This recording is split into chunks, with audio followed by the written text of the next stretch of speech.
Good morning and welcome to Today in L.A. I'm Mike Amos. He's Bill Rice Jr. as we start a Wednesday. They call it Hump Day, I reckon, don't they? That's right, but I just tell everybody it's not really Hump Day until it's noon. Yeah, okay. It's downhill after. All right, exactly right. When we're downhill toward the weekend. Of course, we got a lot to talk about. We've got baseball, we've got football, and we'll be hearing from Mike Amos from the shores of the Gulf of Mexico in just a few moments. And hope you're doing well today. And of course, football season just around the corner. Troy reports on the 1st, which is how many days off is that? Not many, is it? What day is that? That's my birthday. The 27th is Saturday. About a week. Yeah, about a week away. And teachers at Troy City Schools at Charles Henderson go to work on Wednesday, a week from today. Wednesday. So my wife has. Summertime is over. Is that my right? wife has 7 more days of no work. Oh boy, no question about it. Here comes the call coming in. Good morning. You're on Today in L.A. How you doing? Hi, morning. Mike Amos calling in from the South Beach. And I was looking at Montgomery Advertising. Definitely not South Beach. Thank goodness it's not Coney Island. They call Coney Island the dirtiest beach in the United States. Coney Island, New York. Where they have. Look at the smog, boy. What do they have at Coney Island? Well, I was thinking they have the Nathan's hot dog eating contest, but I think that's somewhere And the else. headlines read, and I hate to say this, it says, "There's poop in the water. Report details spots in the United States with risky bacteria counts." And they're saying that the inside of Cabrillo Beach in Los Angeles Port Town and San Pedro leads to the list of California's beaches with the dangerous percentage of days of bacteria. Oh boy, it's part of a resort that lists the most troubled beaches in 29 coastal and Great Lakes states. So yeah, I mean that's what they're having a problem in a certain area of Panama City Beach right now. Is they're finding too high levels of fecal matter. What? Yeah, I mean that just happens in a lot of places. Yeah. I mean, they constantly test it and stuff like that, but I mean, it's just one of those things. Yeah, well, I mean, let's don't get in trouble there. Now we're not saying. No, we're not getting in trouble. It's been out for weeks. They've had an issue in a certain area down there. Yeah. Boy, I didn't realize I was wearing so much orange today, man. I had a lot of orange. When I look at it, it looks red. Yeah, but on TV, I know the TV orange. looks orange. Well, Go Trojans, go Trojans. Why don't you go ahead and go up to Auburn and talk to Malzahn and go ahead and change over. We've got a meeting this week. I'm going up there to meet with Coach Malzahn and a few, and I'm gonna change my allegiances. No, my allegiances are. The big news for Troy football: Kurt Kelly, who's been a starter for 3 years, is named to the Alton Trophy watch list. Boy. And that didn't happen too much for. Man, I knew he was good, but I didn't know he was that good. Gosh, that is fantastic. That's probably. He's preseason first team All Sun Belt, but he's been starting for 3 years. He's a great player. Well, and I'll tell you something. That's quite an honor for Troy Lyman. I can't ever remember that happening much. Yeah, I couldn't remember much of that either, actually. This, of course, if you want to find out more about this, these beaches, get you a Montgomery Advertiser today. And aren't we lucky though down here to be able to go to some of the world's prettiest beaches within 2.5 hours? And then you look at those pictures of Coney Island, and you just go, ugh. Yeah, no question about it. Of course, we've got some great news to tell you today. The Come Home at Supper Time production will be coming up very soon, and they're going to have a reunion of some of the great people that have worked on that play for several years. We'll get Lawrence Bowden to come in here and tell us about it before long, but the Come Home at Supper Time reunion folk life play is one of the best in the country. Lawrence Bowden is one of my favorite people in Pike County. Exactly right. And Will Matthews that just walked in the studio. Come on, pull up. Pull up right here, Will. Will must have court in here today. Is that right? Come on over this way. I got you. Yeah, I got you right there. You hand him the... Hey folks, are you tired of spending hard-earned money on a gas grill only to have it burn up in less than 2 years? Not to mention burning your food. Here at Southern Grill and Patio in Troy, Alabama, we carry the Holland Grill line. They've been around since 1988, and there are people right here in Troy that have had theirs for over 20 years. These grills are guaranteed not to flare up. You can grill, steam, or smoke on your new Holland Grill today. Come see us at Southern Grill and Patio in Troy, Alabama, inside Town and Country Flooring Center. Do you want a good truck driving job? Do you want to drive for the best? Then drive for Wiley Sanders Truck Line. We have good benefits. We have good home time. We have Blue Cross Blue Shield. We match your 401k up to 4%. You can start in a 401k retirement plan after 30 days of employment. You need to drive for Wiley Sanders Truck Line. It's time for you to think about you and your family's future. Wiley Sanders Truck Line. $1,000 sign-on bonus? These guys did. Troy Cable Security makes it easy to stay aware and stay in control of your home wherever you are. User-friendly interface allows easy navigation for lights, locks thermostat, video, and garage doors. Never worry about leaving your garage door open or the front door unlocked. Your mobile app can send alerts to your phone for alarm and no alarm events. Know when your children arrive home from school with video response. Make sure your home is powered by Troy Cable Security for ultimate access, awareness, and protection. A personal touch, a high level of trust. Whether it's checking and savings accounts, personal or business loans, or our local friendly service. That's what Troy Bank and Trust customers expect. But now we offer more. Free identity theft protection for our new and existing customers, protecting your family's time, money, and good name from identity theft. Because protecting your identity is now a big part of our identity. So back to our show, ladies and gentlemen. Wearing orange today. Of course, Will Matthews comes in here from Ozark this morning. Good to see you, my friend. How's everything going? Everything's going fine. I'm the judge of Troy today. Okay. So Ladies and gentlemen, if you're gonna go to court, this is the day you want to do it. Is that right? Well, I've been in court every day this week for all day, but I've just got a couple of things this morning in Troy. And their judge had recused himself, and they get me to come up here and I got you. take a case for them when that happens. So Here comes the judge. The All-American, the Vanderbilt All-American is sitting my far left, and of course we're 15 hole-in-ones in his life. That's either the biggest lie or one of the most outstanding achievements in golf in this part of the country. Is that right? What's funny, though, I had 13 when I turned 40, and I went 20 years without one. Yeah. I've had two since I hit 60. I've gone 52 years without one.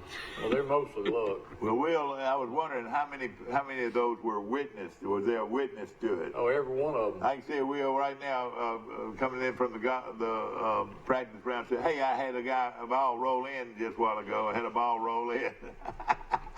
Yeah, I've had 5 actually in tournaments. Yeah. Ladies and gentlemen, Well, they got the World Golf Championship, FedEx St. Jude Invitational is up in Memphis. How many times have you played that course? Michael, I played the day before my birthday on June 22nd, which is about a month ago. And I played with my cousin, and he played as far back as you could get on every tee. I played the regular tees. He had 9 birdies and shot 8 under par. Well, tomorrow he's teeing up in the Senior British Open. He just turned 50 Friday, and I actually talked him into going over there. I said, "You ought to go over there and play in that. You're going to be 50." And he went over there, and on Monday he led the qualifier. He shot 3 under par and led the qualifier, so he's in the field, and he'll tee off tomorrow in the Senior British Open. Tell us our name again so we can all keep up with Doug Barron is his name. Doug Barron. And he played at LSU and played the tour for a while until he had a horrific car wreck. A drunk driver hit him and basically destroyed his shoulder and broke a bunch of bones in his left arm, and he didn't play golf for 20 to 25 years. Didn't Ben Hogan have a terrible car crash? Yeah, Ben Hogan had a horrible wreck. Actually, he hit a bus. A bus hit him head on. Oh, man. And he instinctively dove across to protect his wife. She was unharmed, but by doing that, it saved his life because the driver's side was just crushed, but his legs were crushed. And they said he would never walk again, and a year and a half later, he won the U.S. Open. Well, that's something. I want to mention on a sad note, Otis Stone, ladies and gentlemen, died on Monday, and his funeral will be, it'll be a memorial service for him on Saturday, this Saturday, July 27th, at 2 p.m. from Green Hills Funeral Home with the Reverend Dave Kirby. Of course, Otis was a part of the morning show on radio, WTBF, for several years. Came here after retiring from the service and was a tremendous community leader. And, of course, he was the father of the Exchange Club Onion campaign and raised thousands and thousands of dollars for charity by selling onions from Vidalia. You like a Vidalia onion, Will? You know, there's nothing any better, and that's the only place in the world Isn't it amazing? that you can grow onions that sweet. And it's like there's an area of about 30, 40 miles across, and that's the only place in the world that you can grow these onions. Yeah. And you know, Bruce Koepka's come out, Will. You know, of course, he's no one player in the world, and I don't know what you think of it, him calling out another golfer. He played with J.B. Holmes in the final round of the Open and has complained about how slow J.B. Holmes plays and about how it infuriates him. And he also mentioned several other golfers on the tour play way too slow, and actually was trying to put him on the clock where he'd have to speed up his game. What's your opinion of that? I mean, are you a fast player or were you a slow player?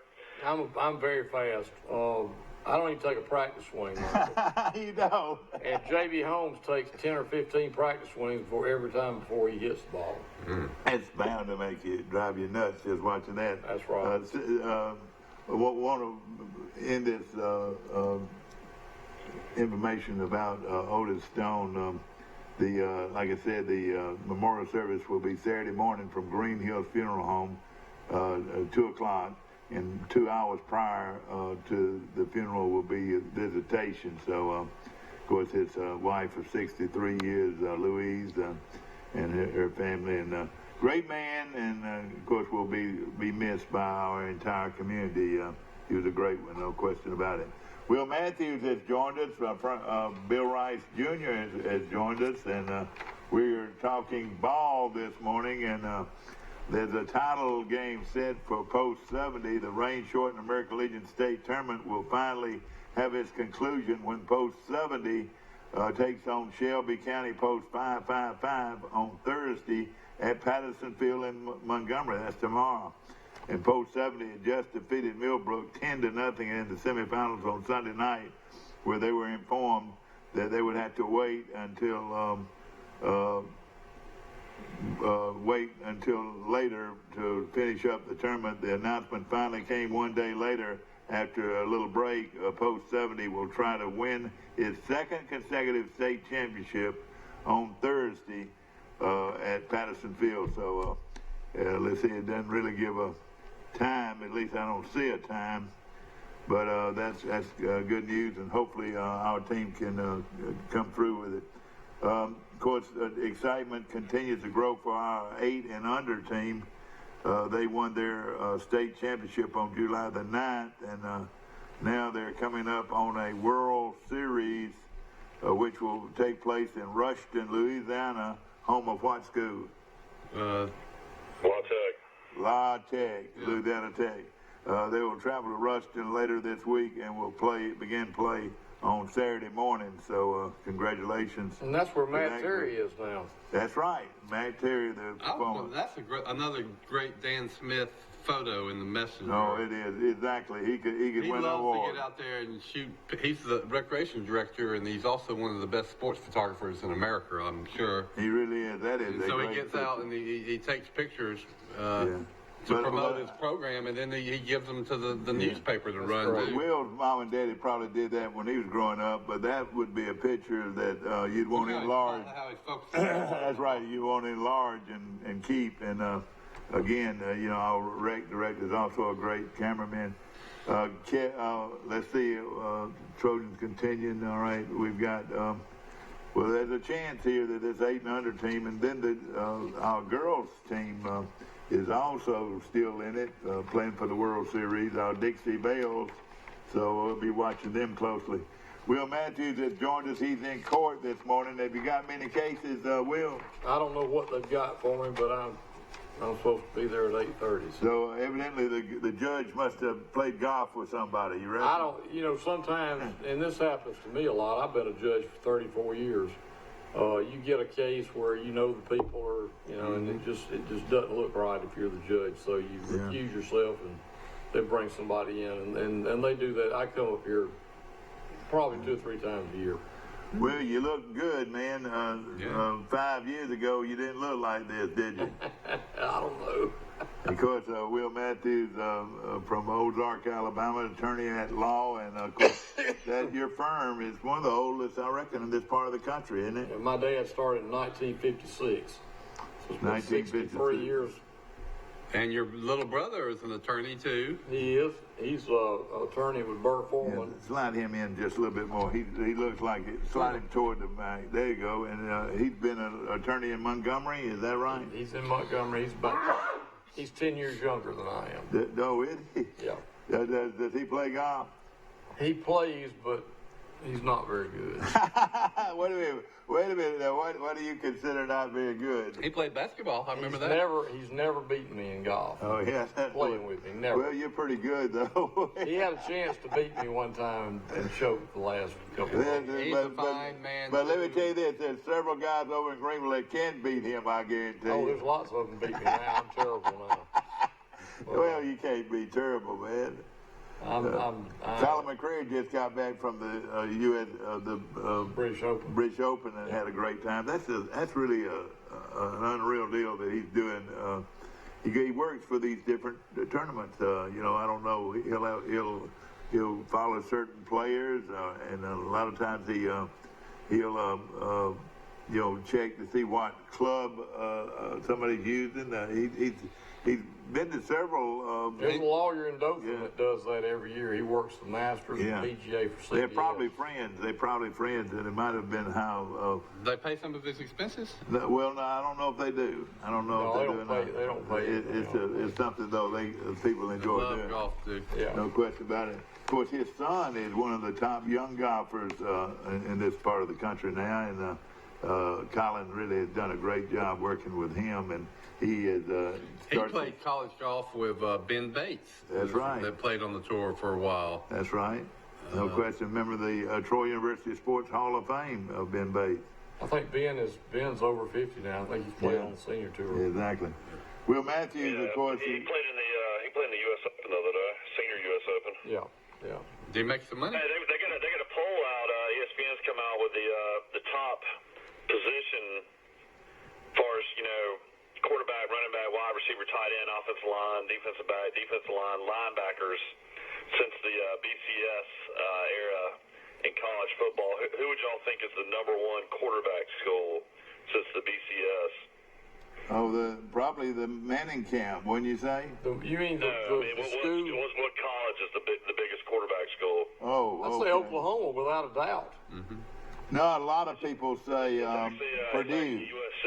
Oh, it is USC. Purdue used to have some great quarterbacks. So the BCS started in what, 98? Was Tennessee the first team to play in the BCS championship? Yes. I think so, Yes. So you got the USC's number one with Carson Palmer, Matt Leinart, Mark Sanchez, and Sam Darnold. So those were all first round draft picks. Oklahoma's second with Jason White, Sam Bradford, Baker Mayfield, and Kyler Murray. Yeah, but they're all Heisman winners. I can't see how anybody could be ahead of Oklahoma. Alabama's had some pretty good quarterbacks. Yeah, but Alabama's not even on the list. Now, Auburn's on the list at number 7 with Jason Campbell, Cam Newton, Nick Marshall, and Jared Stidham. Yeah, oh yeah. You're talking about pro prospects, I guess, not. No, I mean, this is the best players in college football in that era. That's what it is. Well, listen to this, Will. I'm looking at a picture of Phillip Rivers as he prepares for the coming football season and the Chargers camp. And Michael sat in the same seat he sat in at a restaurant at the beach the other day. Is that right? Yeah, apparently he was down here in Santa Rosa Beach on vacation. And said he looked like a giant. Phil Rivers has 9 kids. Oh my 9 goodness! kids. And, you know, I think Phillip's got a chance this year. San Diego's going to be very good. Yeah, that's what they think. They think that they're the team that could derail the Patriots, but I don't know. As long as that guy's coaching and that guy's playing quarterback at the Patriots, I don't know about it. What do Haven't you the think? Chargers moved to L.A. or aren't they going to move to L.A.? They've already They've moved. already moved, yeah. So we need to now start And calling then them the Raiders are building a new stadium in Vegas. Yeah, they start next year, I think. Next year's Boy, the that first. Vegas deal's going to be a huge thing. That's going to be the mecca before it's all And over. the Raiders are going to be good this year. They've got that wide receiver from Pittsburgh. I tell you, they picked up some good players. And the running back from Alabama, Harris. In Las Vegas, they're going to have sports books at the stadium, they said. Are you serious? Oh yeah. Yep. Isn't that unreal? Well, it'll be the place to go if you wanted to watch them all. I imagine that. And this stadium in Las Vegas is going to be unbelievable too. Yeah. It's like $3 billion it costs. Golly. Big article on. Alabama is the top running back school since the BCS, according to ESPN. Mark Ingram, Derrick Henry, Sean Alexander, Eddie Lacy, Trent Richardson. So they're number 1 as far as running back school. All right. That is good, no question That makes about sense. Yeah. it. Yeah. Auburn's number 10, though, with Cadillac Williams, Ronnie Brown, and Trey Mason. Yeah. Well, Auburn's had I hope Trey Mason is doing better. I think I read somewhere that he was thinking about making a comeback, so his mental health must be better. You know, they used to call Southern Cal tailback U. I think Auburn should be considered tailback U over the last 25 years, wouldn't you think? Yes. But now Alabama's. Since Jackson played, I mean, it'd be more like your last 30 or 40 years. Yeah. And we know that Tony Richardson played That's there. right. And Will, of course, grew up in Ozark and didn't know who Tony Richardson was, and he grew up in Daleville. You remember old Tony Richardson now, don't you? You know, I thought he was from Pensacola for some reason. He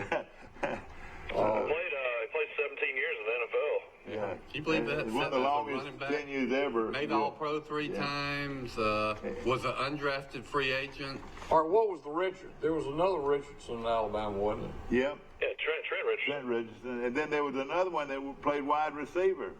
You remember that? That made the catch before Van Tippen's kick. Greg Richardson. See, Greg Richardson. So there have been 3 big Richardsons. Yeah.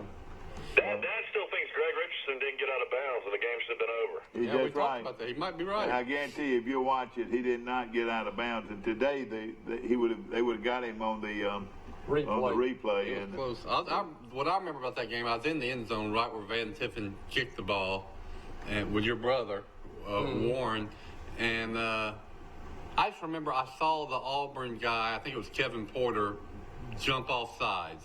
And I just relaxed so much because I thought even if Tiffin misses it, he's going to get another chance from 5 yards closer. But about half a second when that ball was in the air, you knew it was good. Hey, Michael, remember this? It is good.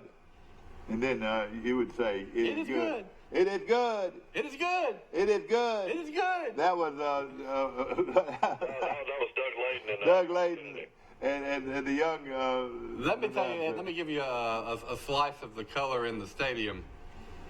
It rained bourbon and cokes in that end zone for a good 15 seconds after after that kick went through. But that was the commentary. That's where it went. When Mount Cody blocked the kick against Tennessee, I had to go home and change clothes. And you know what? And when he blocked the kick, now this could have, if they wanted to be real sticklers, did he take off his helmet before the whistle? Yeah.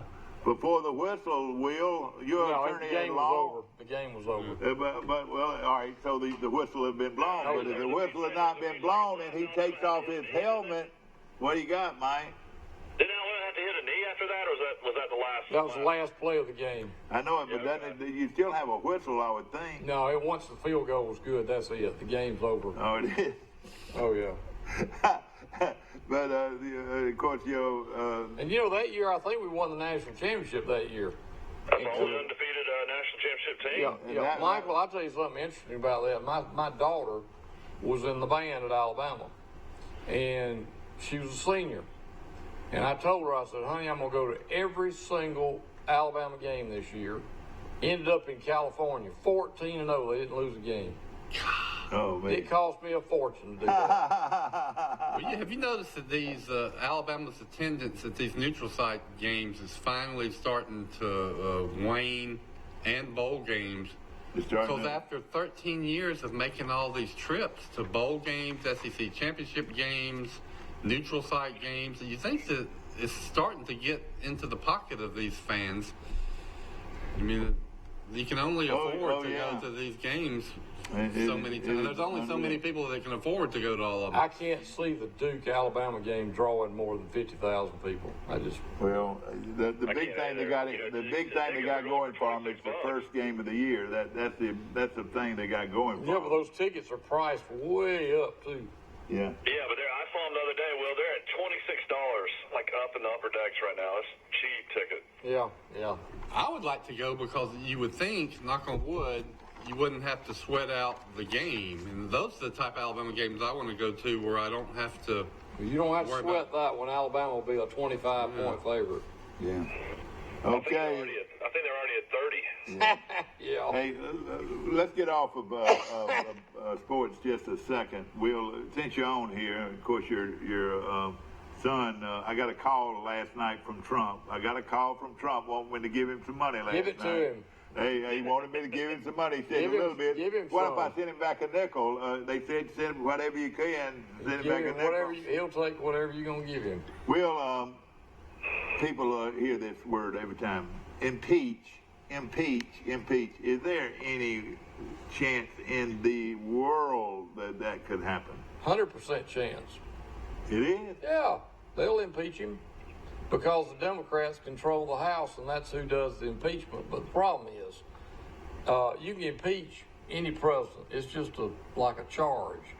And to convict the president, you got to go to the Senate, and there's 54 senators are Republicans, and you got to have 66 to convict the president, and that ain't never going to happen. All right, so So Bill Clinton was impeached, and Bill. So what? He was still president for the rest of his time. He didn't care.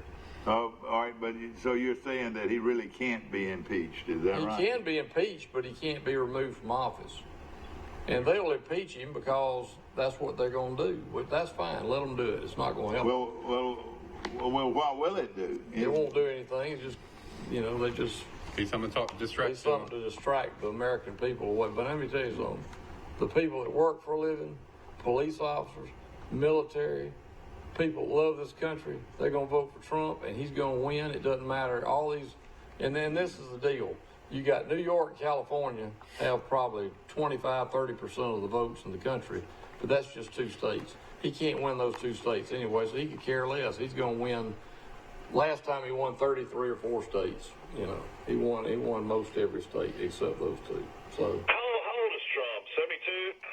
he's 71 or 72, somewhere. I was wondering about that. Who does his hair? Will, do you know?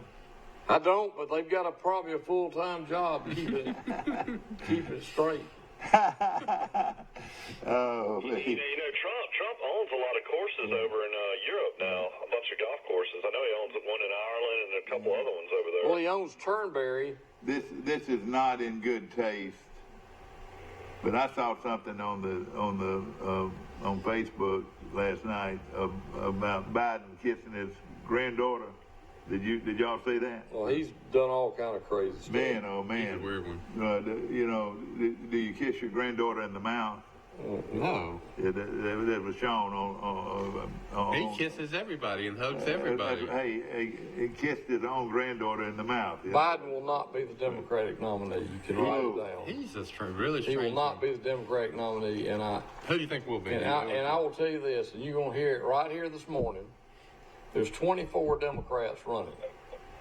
None of those 24 Democrats will be the Democratic nominee. I'm just telling you that right now. None of them will. Yeah, you heard Who's it. it going to be? You're going to have a surprise, and it's going to come out probably in March, and it won't be them. I've got a strong suspicion who it's going to be. Michelle Obama? That's correct. That's who I think is going to be the nominee. She's getting a lot of good press. I know that. I think it's a. See, I thought you were going to be totally wrong. I thought it was going to be Oprah. Yeah. Well, Oprah is worth $2 or $3 billion, And she's very wealthy. and if she wanted to do it, I mean, she could do it, but I don't think she's into it. You talked about Michael sitting where Philip Rivers sat. I went to a restaurant in Montgomery with my wife on our anniversary, and we didn't sit in the same booth, but we sat one booth over from where Oprah had dined the night before. Oh boy. Oprah. I sat right next to where Oprah sat the night before. Yeah. So there you When go. I was at Vandy, and this is back in the 70s, Oprah was the weather girl at Channel 4 in Nashville. Yeah. And Oprah had and so then they gave her a little show where she'd interview local people, you know, that type of thing. And she got a job in Chicago and went to Chicago doing the same thing, and that's how she got going. It's like this our little show right here. Yeah, you never know. And another funny thing, the weatherman at Channel 4 when I was at Vandy, guess who that was? Who? Pat Sajak. Oh, was he really? Great. And Pat Sajak was the first person that I'd ever seen, probably one of the first ones ever done it, that did the weather outside. Oh. And they'd take a camera outside, and he'd be standing in the rain with his umbrella. Oh, man. You know, or if it was snowing, he'd be out there with snowing. Well, Wheel of Fortune started, I don't know what year, late 70s, mid to late 70s. They had a guy named Chuck Woolery was the host of Wheel of Fortune for the first year. He's good. Yeah. And he was very good. And Merv Griffin had the show. Well, Chuck Woolery took another job. It was like Love Connection or something another show. for $50 a week more. Oh man. And so they had an opening. Well, they had a countrywide tryout for the thing. And Pat Sajak didn't have any money. I mean, he was not making any money. And he took his car and drove all the way to Hollywood for this tryout. He was still a weatherman? He was still a weatherman. And his car broke down somewhere in like New Mexico or somewhere. And he didn't make it. So so he came back home crying and just all upset because he wanted to do it, whatever. Well, a bunch of people in Nashville wrote Merv Griffin a letter and sent him a tape of Pat Sajak out in the rain doing the weather and told the story to Merv Griffin about how he had drove his broke down car all the way out there and it broke down. He didn't get to try out, whatever. Merv Griffin calls him on the phone. He hired him on the spot without a tryout. Are you serious? And he's been there ever since. Yeah. That's a great story. And he makes millions now. Yeah. Well, and of course the girl's been on that at the same time. I'd like to look at her in stages, back when she was young and now where she is now. She's a beautiful woman. Well, I think She's he in her makes 60s more. now. Well, Pat Sajak is probably 68 or something like that. Yeah, he looks much younger, but are we talking about Sajak or are we talking about? You're talking about Wheel of Fortune. Pat Wheel of Sajak. Fortune. Sajak, okay. well, I know how much Alex Trebek makes on Trebek. Jeopardy, which is also a Merv Griffin show. He makes $10 million a year, Yeah. and I bet you Pat Sajak makes more than that. And he also has bad cancer too, and that's. But the last report I got is that he is doing much better in his prognosis. Pancreatic cancer, is that right? Stage 4, and he is looks like he, knock on wood, might Well, knock on wood, ladies and gentlemen. That was a great story, though. On Facebook yesterday, if you want to believe everything on Facebook, there's a pill that could eliminate Parkinson's disease. And of course, I have Parkinson's disease. and I'm praying that it's going to happen. But they think they've got a pill that you can take. So let's go to our phones right here, Mike. Gonna put you on hold a minute. See who this is calling in. Good morning. You're on Today in L.A. How you doing? Mike, it's Max. How are you this morning? Max Howell calling in from Fulton, Mississippi. Hey, we've got a great show for you today, Max. We've got Bill Rice Jr., son of a former legend at Alabama, and then we got Will Matthews, a legend in his own mind. Man, I'm gonna tell you, I don't know how you get all this three crammed in. And Mike Amos calling in from the beach. So we'll put you on hold. I'll be right back with you. All right. All right, I got them both going here. I got to go here, here, and here, and here, here, and here. We got you. Got all of you on. Is that right? You got me. Got Max, too. We got 5 of us going, buddy. That's a record for this show, isn't it? It's about time you got a new phone. Max, we're talking sports this Pretty morning. impressive what he just did there. No, I still haven't figured Yeah, out. exactly. We got it working now, Mike. Live from downtown. Well, tell us about Great SEC Beach. Media Days, Max. What, say it again. I'm sorry. Tell us about SEC Media Days. Did you go over there? Well, yeah, I was there, and it was, it kind of brought back the taste, I think, and the feel for what Media Day used to be. But a damper was put on it, guys, by the second day because the commissioner announced next year they're going back to Atlanta. The year after that, they're going to Nashville. And possibility the third year they're going to Dallas. So, it appears it's just like every other industry. The big money, brings the sponsorships, bring them to those cities, and that's where it's all emanating from. But it was about 55, 60 radio stations there, probably 30 or 40 TV stations. As usual, those of you who've never been, the walkway between the Winfrey and the Galleria is all radio, what they call Radio Row. Back-to-back radio. Very few coaches came down. Coach Saban came down, visited 2 stations, I believe, and of course with his entourage, that upsets the whole balance of everything else in there when he's there. But other than that, maybe 1 or 2 other coaches and a couple of players came.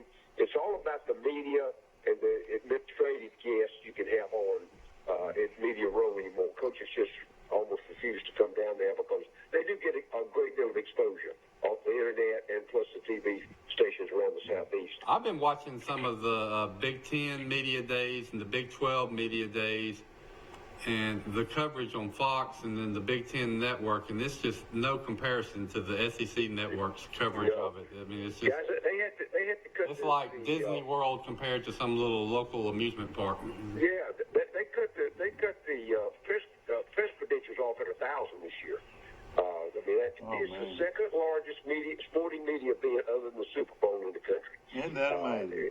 It's I'm telling you, for those of you that, of course, you won't get a chance now to go back for 2 or 3 years if it does come back to Birmingham. But that was my 25th media day I had covered. Did your buddy Wimp did he have his No, he set never up? shows up. No, Wimp's not he's not a public guy. He doesn't like all that publicity he gets in public. Max Howell, of course, is on our show, ladies and gentlemen, one of the leading football analysts in the country and out of Fulton, Mississippi. Of course, got his start right here at Troy State Teachers College back in, I'm not going to tell them how far back it was, but he came in as a weightlifter and they made him a football player. Is that right? Well, that's kind of the way it was. I got through high school doing the same thing, Mike. Not a lot of talent, but I worked hard. But your hero was Charles Atlas, wasn't it? Yeah, my dad had a great affinity for weight training, and he was a little guy. He was 5'9", 165. Did he work out? Oh yeah, he played competitive basketball in what they call the industrial league. He was 50 years old. Yeah. He drove me all over the Southeast and signed with Alabama when he came out of high school. Played a couple of years. The war broke out. He goes to the war, comes back. Never finished his degree. Came back to Prattville, Alabama. Went to work for. At that time, it was called the Continental Gin Company. Built cotton gins. That's right, Eli Whitney. Yeah, he ended up being the sales manager. And my first job. Oh, y'all were rich. I bet you lived in a brick house. We did have. Well, get out of here, Max. Gosh, you were rich, man. Listen. I bet you had air conditioning. We had fans though. I know y'all did have window fans. Will is the one that was born with a silver spoon in his mouth. They turned out okay. You were born and lived in a brick house all your life, didn't you? No, I was in a wood house for 7 years. But it was on Millionaire's Road, No, though, it wasn't either. It was a very modest house I grew up in. Well, on what street? On Broad Street there in Ozark. So what's the main street there with all those big old houses? Are you talking about Squirrel Drive? What name? Squirrel Drive. Squirrel Drive, yeah. Yeah, my parents built a house when I was in the first grade on Squirrel Drive. And of course, a friend of mine bought a house there not too long ago, and He did. He bought my uncle's house. Yeah, that's right. And it's a mansion. It's nice. That was the Sam Carroll's house. Sam Carroll's house. Right. The Carroll house there in Ozark. It's very nice. When you coached there, how long did you coach in Ozark, Max? I was there 2 years. How did you get to Ozark? I finished at Troy in '62. Went to Ozark, stayed about 2.5 years, and then went to Behind Panama City and ran the offense for Lynn Register and that bunch, and then went from there when Billy got the job at Troy. I'd known him when I was at Auburn, and he and Philip Krill came down, and I came back at that particular time. However, I was really hired at Troy before Billy got the job. I came back to finish my master's there and taught during the summertime. And you were one of those big PE guys, weren't you? You were a PE guy. Well, yeah, I was, and people don't realize this, Mike. You know what the classes I taught? I taught ballroom dancing. Yeah. Let me just say this to you. That got me in a lot of doors. I bet it did. I'll tell you this. Miss Watson was a great teacher. Doc Watson's wife taught that, didn't she? Yeah, Earl Watson, Dr. Watson's the one that hired me. Yeah. And I really do think his wife had a lot to do with that. Yeah. Max, was Joe Kelly at Carroll High when you were at Carroll High? Yeah, Joe and Danny Grant. Yeah. Snell Grove. I'm just trying to think. It was a half a dozen kids, but Joe could have gone anywhere in the country. And we knew that. We were throwing the ball around at that particular time. And I bet he could have gone in Florida. He could have gone to Florida State and been an All-American, wouldn't he? Florida State wanted him badly because he was 6'3" and he could throw the ball. And Peterson was their coach at that time down there. Wasn't he, Peterson? Well, it was before Coach Bowden. Coach Bowden didn't get there to 76. Yeah. So they were just struggling at that particular time. But Joe, I'm going to tell you about Joe Kelly. Joe had a plan from the time he graduated from high school, and he made the comment when he signed with Alabama. He said, "I don't care if I never take a snap. I want a degree from Alabama." And of course, for those that he kept up with him, the rest is history.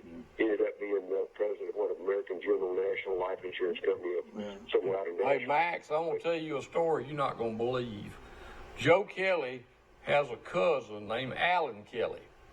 Well, Alan Kelly was a quarterback at Carroll High School in 1969, 1970. And so anyway, they were trying to get Alan Kelly recruited by Coach Bryant.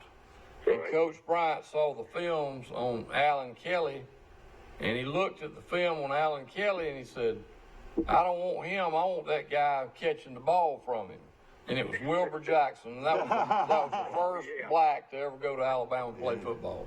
First scholarship player. Scholarship player, yeah. And you know what? Well, that really is not uncommon. I can't tell you another time because I did most of the recruiting at Troy when I was with Billy, and I was at Florida State with Coach Bowden and worked in the recruiting office with Brad Scott, and ran the recruiting office at Ole Miss for 2 or 3 years. But you'll be surprised that we get all this information coming in. You put a coach on the road to go to a school to watch somebody, and they see somebody else that they like as well or better that may have been recruited, but maybe not as hard as the name we had gotten on the list. That is a great story, but it's really not that unusual. Yeah. I could go all the way across. I mean, Headland, Ronnie Shelley, All-American. Oh, God. Hey, Hartford, Bill Russell, as good a defensive end it was in the country at that time. I mean, y'all had some players that were really, really good. Well, remember Billy came from Millport, Alabama. That's right. That's where my son's mom-in-law is from. Is that right? Anyway, Billy came fast, so he understood the small town concept about going into those areas. And of course, if you remember, guys, we built that program not on high school kids. I think we took 5. I was there from 65 to 71, and I think maybe we took 8 or 10 high school kids in the whole time. Yeah. But we had a path into the SEC for transfer students. We were NAIA going to Division II. So we got 2 years. We got caught in that kind of write your own rules, if you want to. And that's what we did. And we brought them in from everywhere. But I bet you made some of those other coaches mad, didn't you? I know back then that was unlimited scholarship. But, you took some good players away from them. You took George Little away from Auburn. George Little was a heck of a linebacker. I'm going to tell you something, guys. When we first got there, Charlie Pale had just got the job at Jacksonville State. He'd been a player at Alabama. He'd been an assistant there, got the job. We went up there and we beat them like 45-6 or something like that. Bobby Inslee took the opening kickoff back 95 yards for a touchdown. And of course, he ran by and held the ball up to Charlie.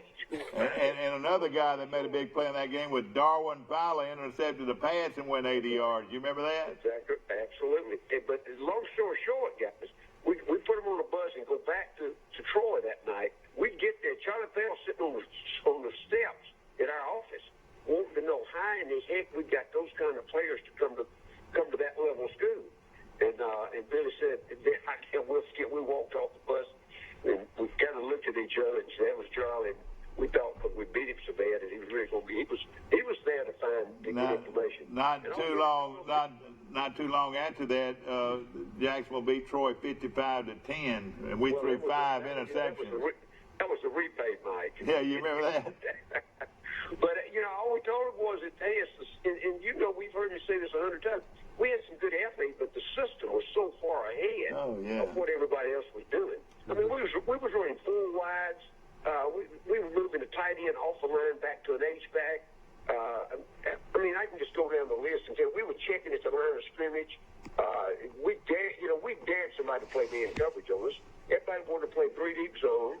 And, we'd flood the zone. We'd run a wheel route out the backside, and the linebacker never even saw that before. And, down the field and go. That's why we scored so many points. And had one of the greatest receivers of all time named Danny Grant from Ozark, Alabama. No doubt about it now. I'm going to tell you, how many times, Mike, do you see him catch an out pattern and turn and toss that ball to the defensive back? And all you had to do was look at his legs. Oh, man, he find his legs. He's a catcher in baseball. And of course, but what he had was hands. He caught the ball in his hands. He caught it the way you're supposed to catch it, He did. But guys, I'm going to tell you again, and I love to talk about in those days because the system, everybody we played was really about like a high school. They were running a 3 deep zone. They had a third linebacker. They put on the tight end side. We just run we'd run the sweep the other way. Billy brought all that stuff from the NFL, and it was so amazing that when we get ready, we start looking at tape on Sunday for the next week. And honest to goodness, we'd lock the doors because we'd start laughing. We'd know. And Sam and Danny did the same thing. Bobby Inslee, Vince Green, that bunch, when they line up, we'd call something from the sideline, and they'd line up. And so many times, the opposing team would call a timeout and say we were running illegal formation. They'd never seen that before. So, it was really, really. Well, it made the linebacker have to play a pass defense, and back then they didn't do that. Absolutely. They didn't know how to do it. And a lot of them, particularly, and they just, if we'd spread them out, they'd have to send an inside linebacker to cover back out the backfield on the wheel route. They did not even have a clue how to do that. Did that national championship team lose any games that year? They lost 1. It was what did I say it again? Excuse me? The national championship team, did y'all lose any games that year? We won 1. We lost 1 to Austin Peay. No, you didn't. It was 3-0 in the pouring down rain. They were doing the same thing. The week before we got there to play them, they brought 5 transfers in from Purdue. I'll never forget it. Yeah. And we knew that. We saw the week they played the week before, and we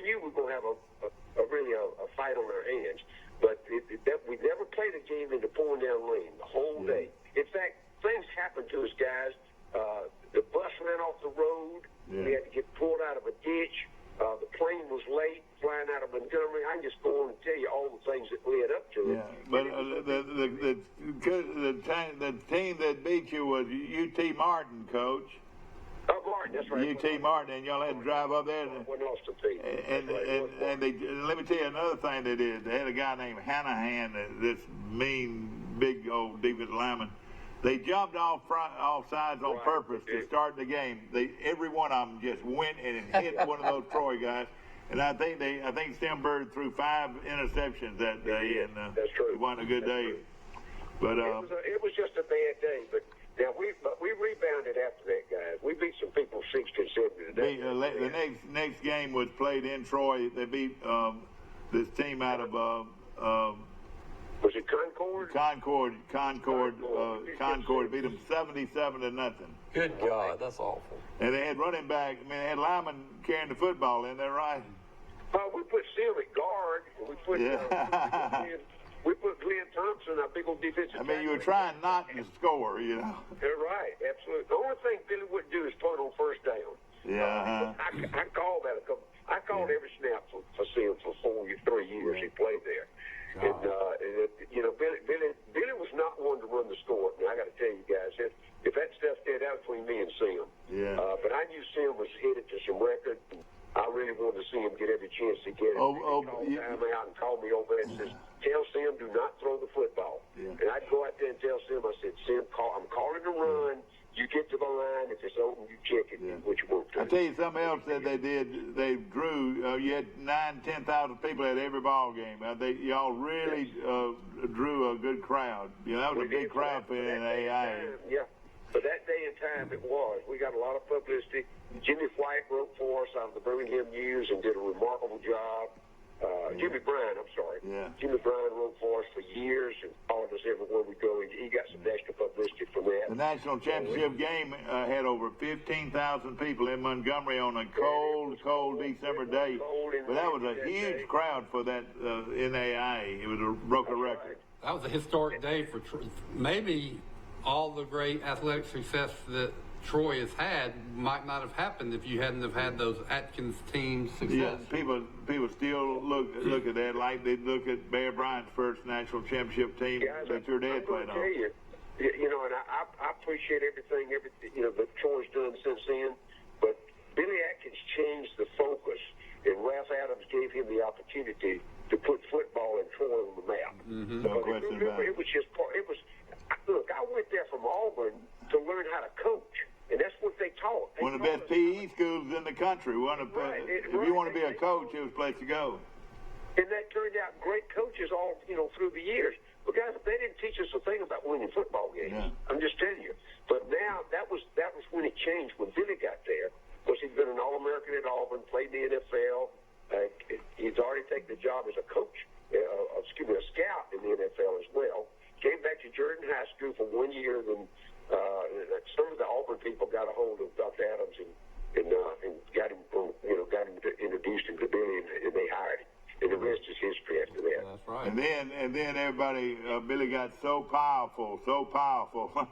Max, were you coaching at Troy when they played in Ozark and had that huge crowd in Ozark? Yeah, I remember that game. I can remember as a kid, that was the biggest crowd of people I've ever seen in my life.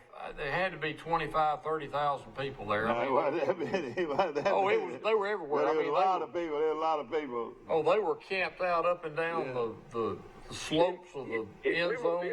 Look, guys, remember, we played a game in Dothan. We played a game in Ozark. And then, see, this is something else. The rules won't allow you to do this. But we would take the team in the summertime. We'd go down and scrimmage the Goshawks on the naval base. With Roger Staubach before we went to Dallas. We do that a couple of times during the summer practice time. We go over to Middle Georgia. At that time was a junior college or prep school. We'd scrimmage over there. So I mean, we played. And you recruit 13 or 14 ball games a year. And when y'all would do that, you would recruit a player every time you went. Larry Christian came out of that team in Georgia. I want to tell you how fast Troy advanced. I think this is true. Dad played for Troy High School in 1957 football season. That's right. They were the South Alabama champs, went 8-2. But I swear that my dad told me that they used to scrimmage against Troy State when they were in high school and hang with them or beat them. And then 10 or 11 years later, you've got this Sim Bird team that's just full of stars, that's beating people 77-0. That's coming a long way in a hurry. But it's a lot of fun to watch too, no question. You know, and I got to tell you one more, because I was doing most of the recruiting, and we were winning like crazy, and my ego was blown out of sight. So after we won the championship in '68, Galen McCullough it was an All-American at Alabama. I think he was going to be maybe captain the next year. Was from Enterprise, and I contacted him because we'd already gotten half a dozen transfers from guys that were not going to play much at Alabama, so they transferred to Troy. So I called Galen up and I said, "Look, we're going to give you a chance to come in and Troy and play for the championship team."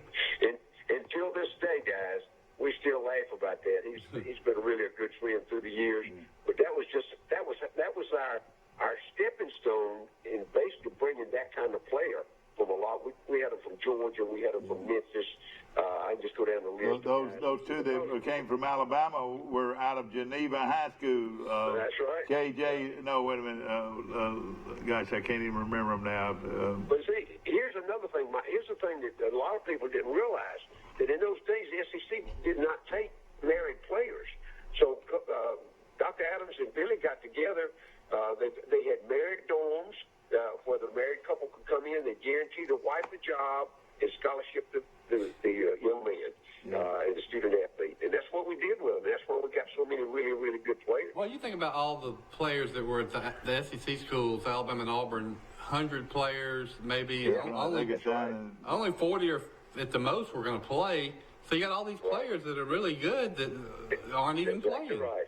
Yep, that's exactly what, that was our philosophy. We knew that, and we gave a chance. And something else too, we didn't, today it's almost a prototype. A tight end's got to be 6'4" and 235, and a defensive tackle needs to be 6'3", 6'4", 300, and that's it. We didn't have prototypes. We look at a tape and see if a kid could play. Remember Jimmy Gillespie and Gary Spears and that bunch that played for us? Those guys were 5'11", 190 pounds. Yeah. But I'm going to tell you, they'd hurt you. They'd hurt you when they transfer. Gillespie came out of Georgia. They were all coming out of different places, and exactly right. They made great players. But the thing about it, they were highly disciplined by Billy Atkins too. Y'all were tough on those guys. Well, they came from most of them. That's what I'm saying, Mike. Those kids came out of tough backgrounds, and that was all they knew. Exactly. And that's the difference in the game today. Yeah. They're highly skilled today. We all know that, but you got to handle them different. Those days, look, remember, we think it's a big deal now to get where you used to have 4-year scholarships. Well, Billy tell them going in January. We practice 4 days a week from January to August. And he tell them the last 40 guys standing gets scholarships. And it was a tryout every day. It was amazing. And now his son Ace Atkins is a best-selling author. Yeah. Oh yeah, that's right. That's true. Yeah. We're gonna take this short break. We'll be right back. I've heard of Ace Atkins. I gotta go to the bathroom. Oh. Ace Atkins We're wrote. still on. Hey, we'll be back in just a moment. And that's Billy Atkins' son? Yeah. Oh, wait, we're still on that. I want to mention, of course, Max Howell is on the line with us, and of course, very well known. I wouldn't say a prognosticator, but you're asked to do that a little bit. Of course, this fall we've got some picket shows coming on, and Max. Let's ask him who are some of your sleeper teams in the SEC, Max?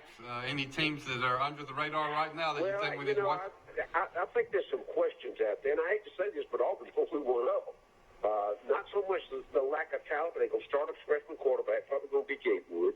But here's the deal, guys. The schedule is unbearable almost, and they got the month of October, they don't even play a home football game. And I don't know how that worked out for them, but I don't know either. That's bad. That's not good. You're right. That is not good for them, man. I'll tell you that. They're going to be very talented. I question about just taking the offense back, but, I think you can talk to Chip Lynch, and he'll tell you he never turn it loose. He always had control of it. But I'm concerned about the running back situation. The Woodland kid got hurt last year. They don't have a 230-pounder that can run it 25 times. They have to use a Martin kid. Basically, he's 185 and real fast kid. Yeah. It's like that. So I mean, that's one I'm gonna watch, and I want to see what Tennessee. I think the game between Tennessee and South Carolina is going to determine that third, probably the fourth spot.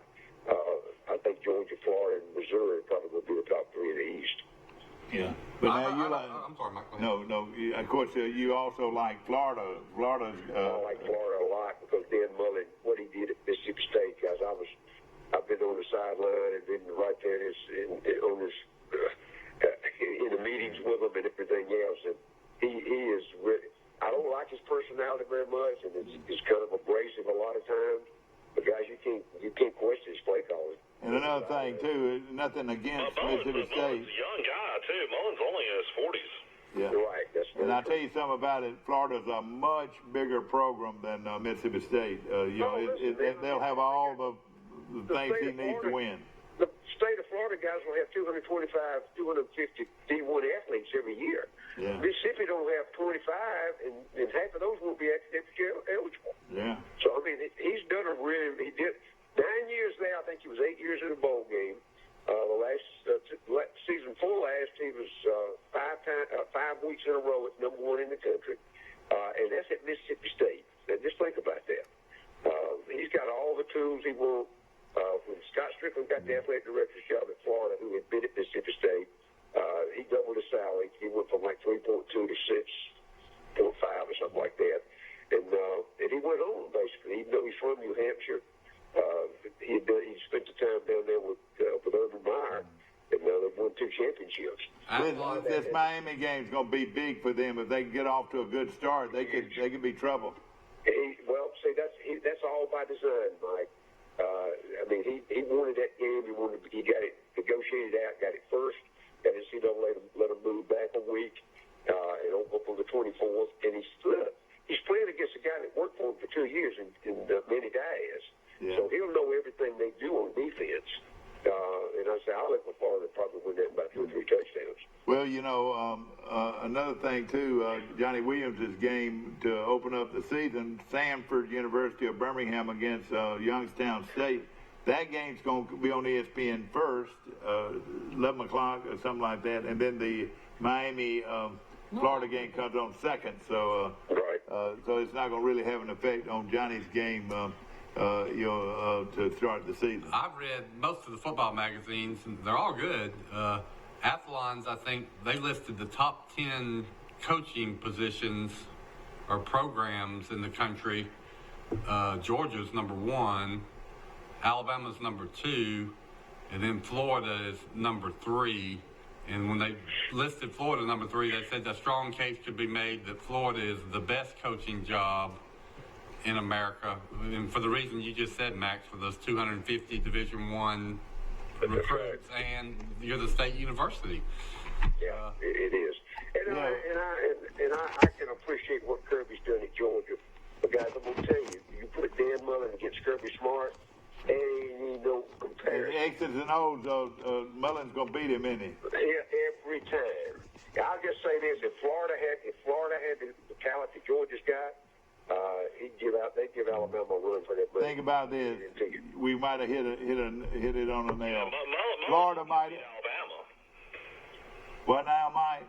Mullen just couldn't beat Alabama. You know, he never beat Alabama. Yeah. Well, I know. It's hard to believe that Sylvester Croom beat Alabama, but Dan Mullen didn't. Yeah, guys, that's like trying to compare apples to oranges. I mean, let's just say Mississippi State's budget's probably $75-80 million. Alabama's 150. I mean, I can just go down the list of the enrollment. Alabama's got 30,000 plus on campus. Mississippi State's got 22. I mean, I can just go down. And that's a lot for them. Yeah. I mean, it's not even a comparison financially to the hiring of the coaches, to the benefits that offered to get coaches to come there. The recruiting is different. They can't go. The travel budget's limited. It's just so many things. If you look and really analyze what Dan did at Mississippi State, you'll see why that that he'll have Florida back running. Mullen is the best X's and O's coach in the SEC. I mean, he's the best offensive coach in the SEC. Wouldn't you say? I think he's the best play caller in the conference. Period. Even better than Malzahn? Oh, yeah, 100%. Well, of course, ladies and gentlemen, Max Howell calling us in each week from Fulton, Mississippi, and we appreciate him so very much. Max, you know, I know your cookbook is sold out, but you're still doing a lot of cooking. Hey folks, are you tired of spending hard-earned money on a gas grill only to have it burn up in less than 2 years? Not to mention burning your food. Here at Southern Grill and Patio in Troy, Alabama, we carry the Holland Grill line. They've been around since 1988, and there are people right here in Troy that have had theirs for over 20 years. These grills are guaranteed not to flare up. You can grill, steam, or smoke on your new Holland Grill today. Come see us at Southern Grill and Patio in Troy, Alabama, inside Town & Country Flooring Center. Do you want a good truck driving job? Do you want to drive for the best? Then drive for Wiley Sanders Truck Line. We have good benefits. We have good home time. We have Blue Cross Blue Shield. We match your 401k up to 4%. You can start in a 401k retirement plan after 30 days of employment. You need to drive for Wiley Sanders Truck Line. It's time for you to think about you and your family's future. Wiley Sanders Truck Line. $1,000 sign-on bonus? These guys did. Troy Cable Security makes it easy to stay aware and stay in control of your home wherever you are. User-friendly interface allows easy navigation for lights, locks thermostat, video, and garage doors. Never worry about leaving your garage door open or the front door unlocked. Your mobile app can send alerts to your phone for alarm and no alarm events. Know when your children arrive home from school with video response. Make sure your home is powered by Troy Cable Security for ultimate access, awareness, and protection. A personal touch, a high level of trust. Whether it's checking and savings accounts, personal or business loans, or our local friendly service. That's what Troy Bank and Trust customers expect. But now we offer more. Free identity theft protection for our new and existing customers, protecting your family's time, money, and good name from identity theft. Because protecting your identity is now a big part of our identity. The processing plant is opening up September 15th in Coleman. That's be the only processing plant this first year in Alabama. Yeah. Back to our show, ladies and gentlemen. Max Howell is our guest. Of course, Will Matthews has also joined us, and he's the pretty guy with a blue tie on. Yours truly, Mike Amos and Bill Rice Jr. And Mike Amos calling in from Great Beach, Florida. Mike, how's the weather down there? It's beautiful today. It's sunny, and that little cold front came through, so it's only about 84 is the high today. But the water's pretty. It's a great time to be down there. There's a lot of people still here. I know that. Well, I think it's the last week before school starts. I think the Troy schools open their doors on the 8th of August. The teachers go back next week. Teachers go back next week, so it might be the last week. There'll be one more big group coming in on Saturday, and probably next week will probably be the last big week. Have you got anybody coming into the Yellow House this weekend? I don't think so. We've got a big party in Dothan Saturday night. My niece is getting married, and they're having a big party for her. Oh, really? Dothan Country Club. Is she from Ozark, or where's she from? Oh, Dothan? Okay. Dad, you got a big party, don't you? Yes, sir. It's called Reunion 2019. You know who called me yesterday? Y'all got to get a kick out of this. Bill J. Moody. You ever heard of that name? I know Max? Bill J. Yeah. Well, Bill J. Moody called my show. Called me yesterday. He's going to be there to introduce the band. Hey, WBAM, the great Bill J. Moody. You ever heard of him, Max? Oh, yeah. I hadn't forgotten you said WBAM, but I do remember. That's right. You remember you used to have the Big Bound Summer Show, the Big Bound Winter Show, and you'd have all these entertainers coming into the Coliseum. Do you remember John Roberts? He was a DJ at Big Band back in the 70s and 80s. Well, Bill J. lives in Dothan now, and is a great guy, and he's going to come up Saturday night. Let me tell you, my Bill J. When I closed the Troy Citizen, I got a job selling radio commercials at Cumulus Radio, which is 7 radio stations in Montgomery. and I was on the sales team. Bill J was in sales then. He wasn't the DJ. Yeah, exactly. So I worked with Bill J for 2 years. Did a great job as a salesperson, and it just couldn't have been a nicer guy. Yeah. And then I know he did move to Dothan, and so he'll be perfect. But see, he was great back in the 50s. The big WBAM, the big BAM in Montgomery, Alabama. That was way ahead of y'all's time. No, but it wasn't either. I grew up listening to it. And of course, the rock and roll sounds and you used to bop, didn't you? Probably still do, don't you, Mac? No, Mike, I tried that a couple of times. I still remember all those early years. We didn't know a whole lot about training, and so the skill guys in those days really took over that sport, I think. No question about it. Of course, now throughout the year, Max Howell travels around, and of course he's on a lot of radio talk shows. Of course, one of them is the very popular Sonny and Wimp show. Is that right? Well, yes, Wimp and Barry now, his son. Your son, okay. Wimp stays in Birmingham, and Barry's in Tuscaloosa. And I do Monday mornings from 7:30 to 8, and Thursday mornings I do a recap on Monday of the weekend games, and Thursday we kind of do a projection. So Wimp lives in Birmingham now? Oh, yeah, he's got a house up on the mountain. I'm telling you guys, it's something to behold. I tell you, Wimp did well while he coached. Well, I tell you what, he was. Do you know what made Wimp Sanderson the man he is today? What? Is he what else?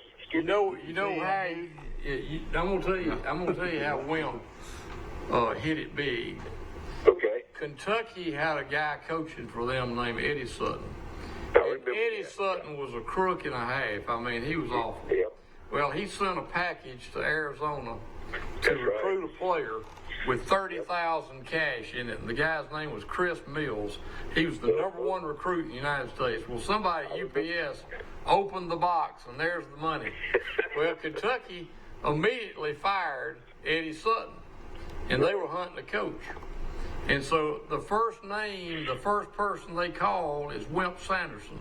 And this is back in the days when nobody had agents, nobody had all this business. That's right. And Wimp Sanderson got the idea. He said, I'll tell you what I'll do. You send me a copy of Eddie Sutton's contract, and I'll come coach for you. Well, they faxed him a copy of his contract and what he was making, and at the time it was about $300,000 a year. That was unheard of in basketball coaching. Wimp was probably making 50 or 60. Right. So Wimp took the contract over to the president of the university, and they gave him that to stay. And from then on, Wimp became the highest paid coach in the SEC in Kentucky. But Kentucky ended up with Rick Pitino. This is strictly coming out of Will Matthews' mouth. No, it's true. That's a true story. And he's an attorney at law. Of course, I'll tell you another good Wimp. You're getting on Wimp. We had a thing in Dothan for years. It was University of Alabama Day. And they used to have a golf tournament. They don't have it anymore. Well, when they drew up the teams, it was a scramble. Wimp was on my team, and the ladies golf coach at Alabama was on my team, and some other fellow was on the team. So we get on the first tee, and then Wimp said, Judge, I know you were all SEC at Vanderbilt. We're going to win this thing. And you're going to bear down. You're going to play like, he was coaching. He said, you're going to bear down. And every time I'd be over the ball, he said, bear down, Judge, bear down. And we won the thing that day. And Wimp was not that good a golfer, but he was an inspiration to everybody. But he still plays, though. He still plays. Oh, yeah. But that playing, when he was there, that playing. He had a sciatic nerve problem with his back, and when he couldn't play, I mean, you talk about being around a guy that was irritable. Yeah. He was irritable all the time until he could get back on that golf course. Yeah. Exactly right. He was a grinder. He was a long-time assistant for C.M. Newton. Yeah. I think he was a little young assistant at Alabama when my dad was playing football at Alabama. Right, yeah. I think 20 years, he was a head coach 12. Yeah. And I think 32 years he stayed on that staff. He went to Florence State Teachers College, where he played. He's good friends with George Lindsay. Yeah, that's right. He came out of the Muscle Shoals area. Yeah, he's from Florence. And rest is history. Max, what's for dinner, man? What's for dinner? Man, we're gonna do steaks this weekend. I got my bunches. They get ready for football now. A lot of them are still fishermen, and they work during the week, but on the weekend they all load their boats up and get up the river on the Tennessee Tongue-Pimpy, and they'll bring the fish back down. They always love to eat steak, so I'll go in there and do them, and most of them will want them rare to medium rare, and we'll do a traditional side. I'll do them on the grill, flip them 2 or 3 times, and those guys will be sitting over there telling fish stories, obviously. Well, it's ironic. One of the great places, or the great formulas to marinate steaks in was actually out of the Shoals area in Florence Mussel Shoals. You know the name of that? Dale's. Dale sauce. Dale's. Right. You know that? It came out of Florence, Alabama. Yeah. Dale sauce. You ever use Dale sauce? Yeah, not straight, Mike. It's too salty. Yeah, I got you. Here's what I thought the Dale story. They used to have Dale's restaurants. Dale's Penthouse. Yeah, and That was in Montgomery, Dale's Penthouse. Well, there's one in Birmingham that was famous before Montgomery. They were all in basements or cellars. And then the one in Montgomery, though, was Dale's Penthouse. When it caught on fire. I did a big story recently on the famous, infamous, tragic Dale's Penthouse fire. Yeah. But doing the research on that fire, I found out that there were about 20 Dale's steakhouses around the South. I didn't Is realize that right? I didn't know that. But the family ended up becoming known and rich from their steak sauce that they developed at their Yeah, restaurants. that's right. Yeah, Dale sauce, and a lot of people did use it. I agree with you. It can be too strong. It can. What do you marinate yours in? What do you marinate your steaks in, or do you? I like just a basic Worcestershire garlic, not salt, but the garlic powder and black pepper. It's when I usually like to marinate mine a couple hours and get them down to room temperature before I throw them on the grill. But what I do though is every time I flip them, I use that marinade on top of them so it keeps them real moist. Yeah. But I do a hot fire that seams the outside, and then I'll move it off to the side a little bit and be sure those of it like a little bit more medium. They'll stay on those that like them just flipped a couple of times and throw on the plate. And these guys, I got two groups. One in the north part of the county has got a big house on the river, and one on the south part. They got outdoor kitchens, and they bring their boats right up to on the dock, and some of them will sit out there on the dock and eat. And I mean, it's really a. You got, I asked you one time, why do you live in Fulton, Mississippi? Now I know. I mean, you have really developed quite a friendship. Are you heading out? I have to go to court, guys. Well, here comes the judge. Here comes the judge. We're going to take a short break. Max, we appreciate you joining us today. Right, we'll see you next y'all week. so much. Have a good week. Thank you. Right, we'll be back to more of Today in L.A. right after this. Some of your I love my job. We get to help people who are having the worst day of their life. You just got to be ready for whatever hits. She wasn't breathing. She was almost dead. They still there.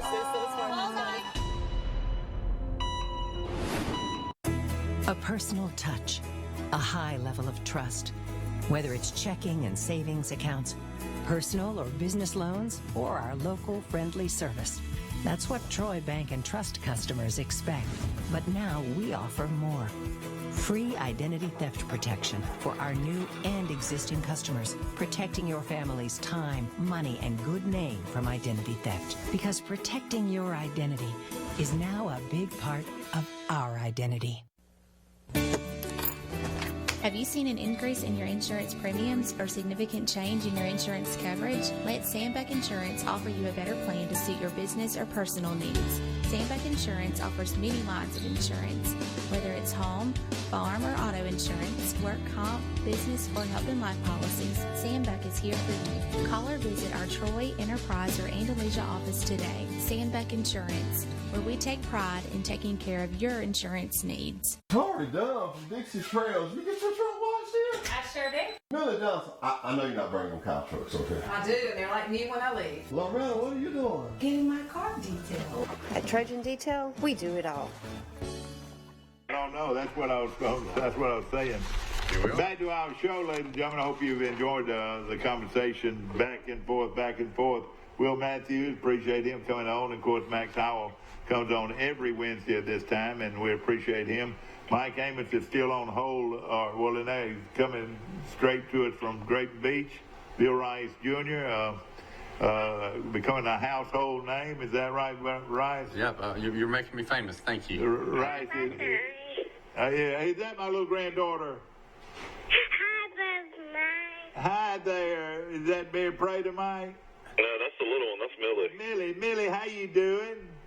Say hey, Becky. You're doing fine, sweetheart. I love you. That's one of my little granddaughters, and the other one's named Mary Prater. That's Millie. And is it a pretty morning down there? It's gorgeous today, yeah. Okay. I want to mention something that's going on in Ozark right now. It's the AAU championships going on at the Wiregrass Cardinals are doing it again. This time the Wiregrass Cardinals 19 and under team got solid pitching performance by Brock Huner from Troy and some timely hits in eliminating D65 out of Orlando, Florida from the AAU championships, 18 and 19 under North at tournament, which was a 10-0 win by the Wiregrass Cardinals at Northcutt Field there in Dothan. Huner went the distance, tossing a 2-hitter with 6 strikeouts, didn't walk anyone, and of course what a outing for Wiregrass coach Sammy Frichter as Brock Huner, who is going to right here at Charles Central High School, graduates this past spring, is going to be playing for Auburn Montgomery. Auburn Montgomery, Troy should have looked at this guy. He's really pitching well right now, Mike. Well, he's from a great baseball family. Of course, AUM has made the move to Division II now. They're playing in the Gulf South Conference where Troy used to play. And that's going to help them a lot, their program a lot, and I think that was a great thing. Good article on Troy defensive back Melvin Tyus, Mike. Tell us about him out of Montgomery. He's a kid out of Carver that's been a starter at safety now for, I think, 3 years. And he is quite a player. And we met him, Mike. You took me to breakfast a couple of months ago over at the cafeteria on campus. And he joined us for breakfast, and just such a sharp, nice young man. In fact, speaking of that, we'll go eat breakfast over there today. We'll, a lot of people don't realize that the public is invited to eat there at their 1,000-seat cafeteria. What a spread, gosh! They still have the omelet station. Well, the omelet station is not open during the summer. It is in the fall. As is those Belgian waffles. You make those Belgian waffles with strawberries and the whipped cream. It's really good. So he played with in high school with people like Mac Wilson. That's right. Sean Dion Hamilton. Yeah. Well, and the great wide receiver at Alabama, he played with them. Or did he go to Lee? Ruggs went to Lee. Ruggs went to Lee, and Tyus went to Carver. Yeah. Okay. Troy originally got another receiver out of Carver with him, but he's no longer on the team. I don't know what happened to him. For you baseball fans, and of course, like I said, the school's fixing to start. This would be a great weekend. Not to watch the Braves. They're all on the road. They're on the road at Philadelphia. They play the Royals tonight, and then they're on the road at Philadelphia for 3 games, and then the Nationals for 3 more games. And hopefully they're going to be coming back to Atlanta, but they're up by 6.5 over Washington right now in the East. Chicago is 1 game up over St. Louis. Milwaukee's just 2 games back. That's a tough Tell me about the shortstop that Daddy played at Troy. How's he doing? Dancy Swanson's having a great year. He's hit 18 home runs. Is he really? Golly. Of course, he played it. I was going to mention locally, ESPN was doing that poll as far as top positions since the BCS area. And the number 1 defensive line since the BCS started is Alabama. Okay. Really? Give us some of the names. But going in. Well, that's what I was going to mention. It's a local name. It's the first name they mentioned, Cornelius Griffin. Oh. Cornelius He was a great Griffin, one. you're right. Notable Alabama players that played defensive line: Cornelius Griffin, Antoine Odom, Terrence Cody, Marcel Darius, Ashawn Robinson, Jonathan Allen, Deron Payne, Deshaun Hand, Quentin Williams. Jonathan Reed? Yeah, he just got suspended for 6 games at the Seahawks. But Oh, really? Oh, yeah, the guy. the junior college transfer that started for 2 years at Alabama. Yeah. Yeah, he's a great player. Yeah, he is suspended 6 games. I read that the other day. Isn't that a shame? I tell you, it's amazing. You know, I was looking at back at baseball, looking a little bit with the Dodgers in the West Division. They're 15.5 games up over Arizona and San Francisco. Their winning percentage right now is .657, which is far better than anybody else in the major league. Well, the Yankees are .646. The Yankees are now 9 games up over Tampa Bay, Mike. So we might have a Yankees-Dodgers World So Series. now- I might even watch that one. Wouldn't that be a great one? That would be a great one, no question about it. Alabama's also the #1 offensive line school. Andre Smith, Barrett Jones, James Carpenter, DJ Fluker, Cam Robinson, Jonah Williams, and Ross Piercebacher. So Alabama's #1 at offensive line, defensive line, and what else did you say? Running back. Yeah. Yeah, so ESPN is definitely showing Alabama the love. They're actually second in linebackers as well. Georgia's #1. So let me tell you something about Alabama this year. Alabama their quarterback's one-dimensional. He can throw it, but he's not a runner.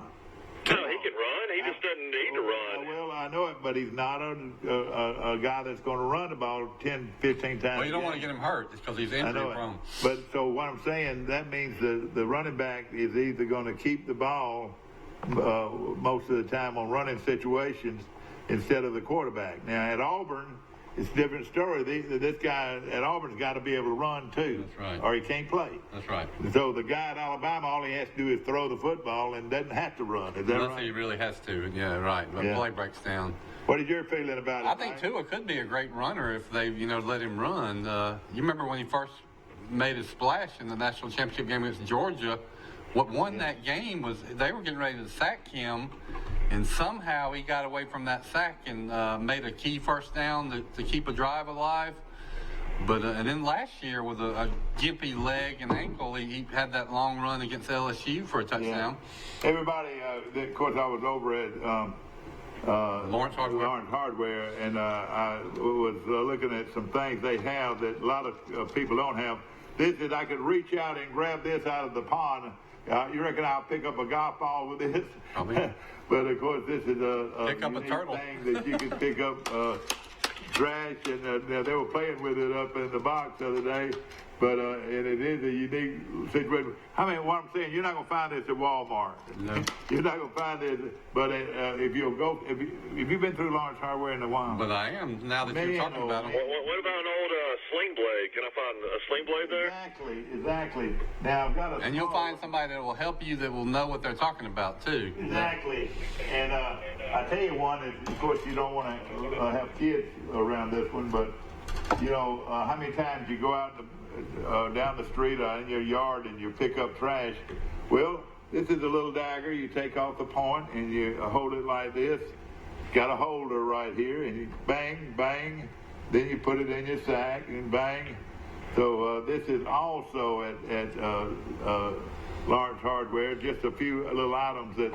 You know what this looks like? This looks like that tool that Richard Dreyfuss was going to use in Jaws to try to poke and put that injection into that giant white shark. Remember when he went down in the cage? Exactly, that's what it looks like. That is an unusual thing. But these are things that I saw the other day that I just want to pick up and bring over here to show you.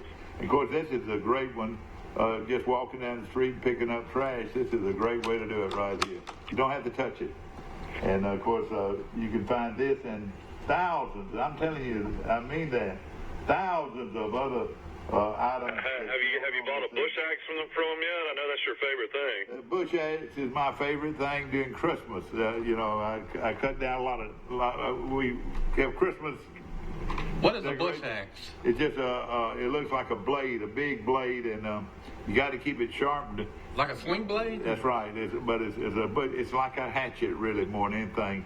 And it's for the Crow Hill. He cuts down all the trees for all the yards. Yeah, well, they're not big nice trees. They're small. They're brush trees. Yeah, brush trees. Nuisance trees. Go by Large Hardware and you'll see items that. And another thing they've got, your weed eaters. All right, do you have a weed eater? I need one. I need a weed eater. All right, let me tell you this. They've got the kind of weed eaters that you just pop it on and you're ready to go. All right, when your weed eater goes out, you get you another one, pop it on, and go out. You're not having to worry about having to thread it or anything like that. It's just you pop it on and you use it and you're through with it. You know. They've got those things and many more. My leaf blower just died, I think, and so I need a leaf blower and a weed eater. Yeah, exactly. Speaking of a reunion 2019, and I hope you'll come by and be with us, Bill. If you like the old music, you'll love it. But a lot of your old, your daddy's old.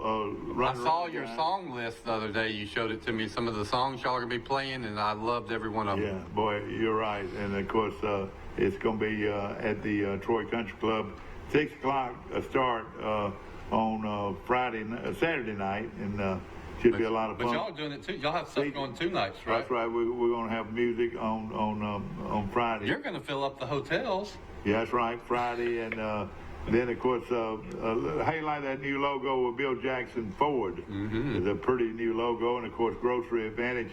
I'm telling you, buddy, their meat selection is excellent at Grocery Advantage.